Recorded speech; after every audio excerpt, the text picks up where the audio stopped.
I'm just a woman who's in STEM, and that's what I've been. So, but I think the gender disparity we see in STEM is not in a vacuum separate from the rest of our culture and society. I mean, we already have, the teachers that teach your children frequently have predisposed notions of who's good at math and who's not. And so starting from young ages, you have a social structure that's still imposing expectations and recommendations on how children are taught, especially along gender lines. And so we see that manifest in the gender disparity in STEM, and certainly since we're in STEM, pushing to be more inclusive and more supportive is one piece of that.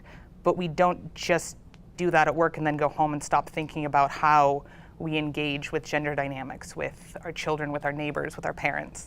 So I think a lot of the barriers are still cultural and the assumptions from young ages of what, my parents were very good about encouraging my sister and I to do whatever we wanted, but that's only so much of the hours of a day, and then you end up in classes with other students, with other teachers that are already making assumptions. So it's sort of a lifelong process, but I think still the cultural push is some of the biggest barriers.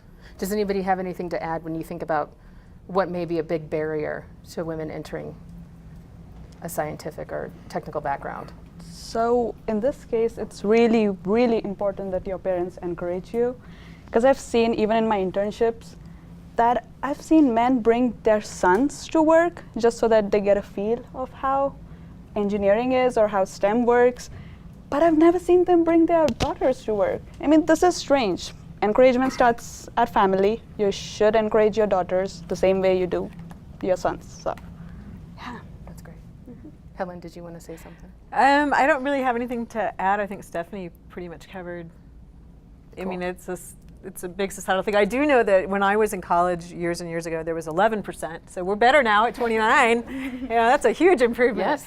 But we did a study because we had 24 from University of Maryland, where I went to school. We had this huge push for trying to get women. And so they were all excited. They had 24% the year I started. Wow. We graduated 11, the same 11 they had before. And they were like, what are we doing wrong? And it was kind of interesting that what they found out in some of their studies was that women weren't willing, all 11% of us that graduated were in the top of the class. And there weren't any C students graduating with engineering degrees that were women. And it turns out that they weren't willing to get C's. It was just too much work to get a bad grade. They would just leave because the societal pressure for them to stay was much less. There weren't any dads out there or moms that they're going, you've got to be an engineer. But some of my guy friends actually had that problem. And they were like, yeah, I hate it or I suck at it, but I got to stay. So there's a kind of a different picture. Like, it's more of a question of why are there so many guy engineers? Yeah. It's like, well, and some of that is societal pressure. And I had a good friend who was in that boat, and he was like, I'm like, well, what are you going to do? You hate it. And he's like, yeah, well, when I get out, I'll just, do something else. He's in sales. He's great at it. But he struggled through, got horrible grades in engineering for 4 years miserably because his parents insisted. You know what I mean? It was a different kind of pressure. Mine were like, whoa, our daughter's in engineering. It was a totally different situation. I have just like a little, I think media is also like give an image at how girls should be like. And so we grow up, we just like watch cartoons of princess wearing pink. Jim of the Holograms. I'm like, come on, we can do more than that. So recently I learned about a project called Good Night Stories for Rebel Girls. So it's a night storybook for little girls every night. They just tell story about athletes or scientists, engineers, any girls, any woman who did great job. So starting from a little girls, you know that there's so many options. You have somebody to look up. There's a need to be in your family.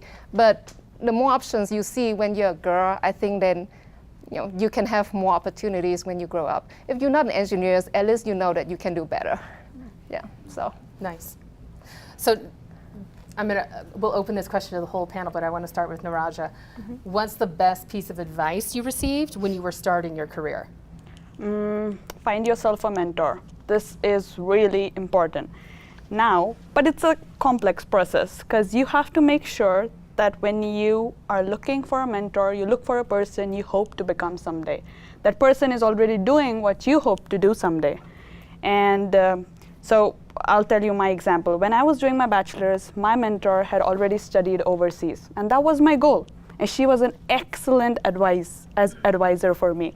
She told me what to expect. I prepared myself accordingly, and I could do it.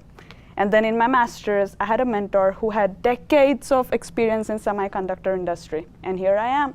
He helped me put my first step, or take my first step into the industry. So it's important, and you should have a mentor. Look for someone who will help you get to where you want to be.